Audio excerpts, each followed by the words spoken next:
crypto goes from $3 trillion, back then it was $2 trillion, or 1.5. I said it's going to $100 trillion in 10 years. This is the fastest accumulation of wealth in all recorded history. And you're creating two things: massive wealth, and also culture, the culture of the internet. Bitcoin's rise past $100,000 isn't just a financial milestone. It's the ignition of a cultural revolution, with the crypto market exceeding $2 trillion.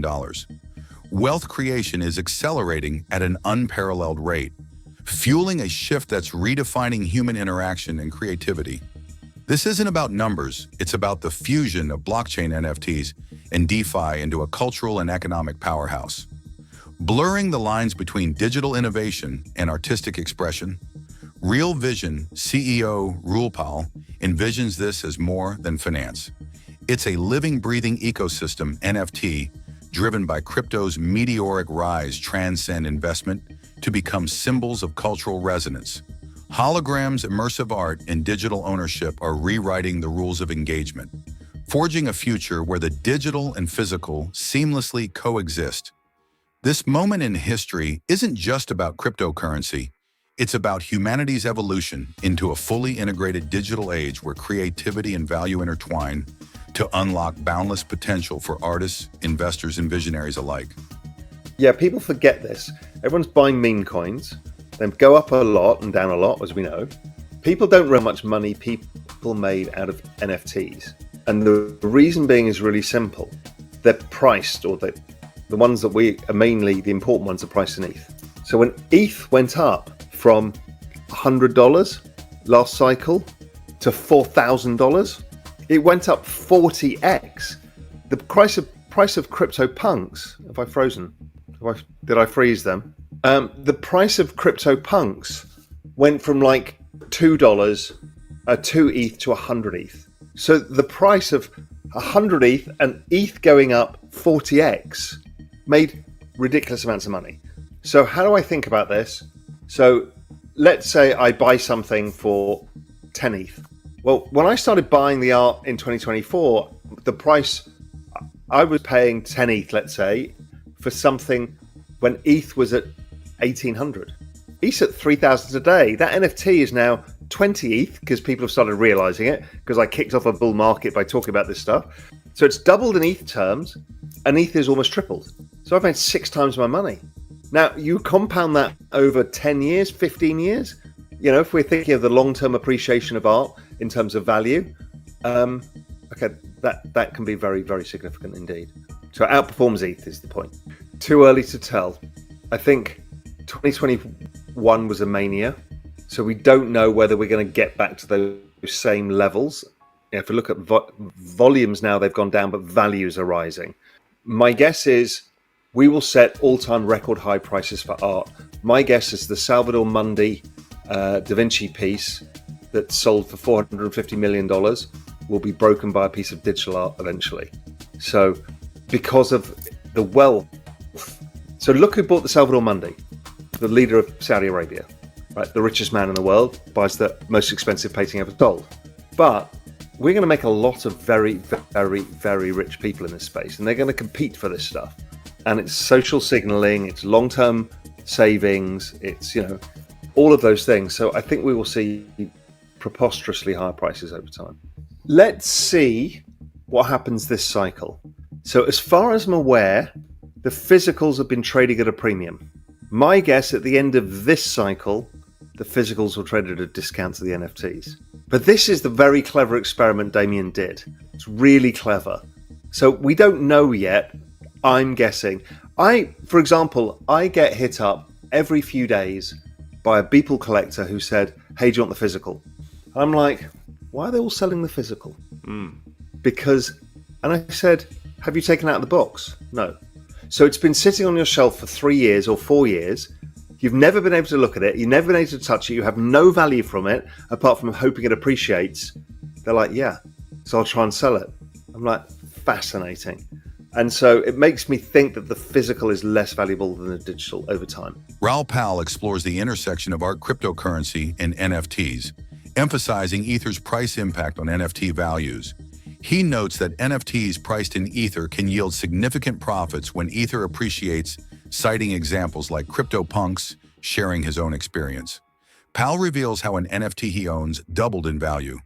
Due to Ether's rise, he believes NFTs have long-term potential to outperform traditional investments and predicts digital art could surpass iconic physical pieces. Like Salvatore Mundi, due to the crypto elite's influence, Pal suggests physical art may lose value as the flexibility and digital nature of NFTs gain dominance. He also highlights holograms as an emerging frontier offering immersive 3D art experiences. Without VR goggles, Pal points to examples like Tupac's Coachella hologram and ABA's UK tour, envisioning holograms as a bridge between physical and digital art, encouraging collectors to focus on personal resonance over speculation. He stresses valuing art for its intrinsic worth over immediate financial returns. Let's watch more clips from the interview. Everybody's missing another thing, and I've spoken to a lot of the well-known artists about it. Everybody's missing holograms. I was there at Coachella when Tupac's hologram was there. I was physically in the crowd. Currently, again, nobody in America realizes it. ABBA, which is one of the biggest bands in all of history, have basically been on tour in the UK via hologram. So hologram art means that you can have 3D multi-dimensional art without goggles. That technology exists. Sure, maybe for a museum first or whatever it is, but that exists. So when you look at some work like people like Kim Asendorf, I was privileged enough to see some of his work that's about to be released. It's very 3D depth, breadth. It's like, I can't really describe it. It's like going into the void of the internet. Now that should be a 3D experience, and it's probably better in hologram than it is with goggles, because a hologram really is connecting the digital space with the physical space. The goggles are connecting a representation of a physical space. So there's something there. So I think holograms are the things that slept on as the technology for art. Yeah, if you like art, making art, then continue to make art and get better in your practice and get feedback from others. But don't think about selling it necessarily. If you can, you can. I mean, Xcopy was selling his stuff for nothing because nobody knew the form, the medium, whether it was valuable. So just keep going. You know, if you're an artist, don't think about the money, just think about the art. If you're a collector, don't think about the money, just think about the art. I love that. Buy shit you like, but also look at what other people are collecting. If you're trying to invest, look what other people are collecting, who people are talking about, serious people, and then say, okay, do I like this style of art? Is this something I understand? Is it in my price range? And then you can start saying, well, there's somebody else who's kind of similar that I can find, that I've found them on Super Rare and they're a young artist. Great. But I know everybody says it flippantly, buy stuff that you like. It's because it's not an investment game really until it gets more expensive, and you know. If not, it's a crapshoot. So don't buy stuff because you think it's going up. Buy stuff because you think it's cool. Bitcoin has recently surpassed the $100,000 milestone, a historic achievement for the world's first decentralized cryptocurrency. This comes despite a lack of price momentum in major global assets like oil, gold, and the S&P 500 over the past month.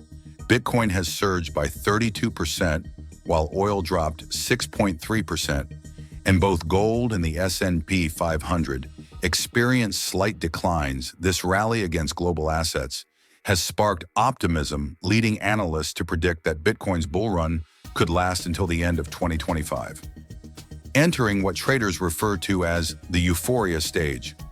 Bitcoin's current rally is based on a metric known as the long-term holder net unrealized profit loss, NUPL, which measures whether the network is in a state of profit or loss, with Bitcoin showing significant growth despite declining global liquidity. Experts like James Coots, chief crypto analyst at Real Vision, suggest that the rally could continue for a limited time if liquidity conditions improve. Predictions for Bitcoin's price by January 2025 range from a potential local top above 110,000 Bitcoin's growth from a virtually worthless digital asset to its current value has been remarkable. Initially, Bitcoin was distributed for free through the Bitcoin faucet, and its first commercial transaction in 2010 involved 10,000 BTC for 2 pizzas.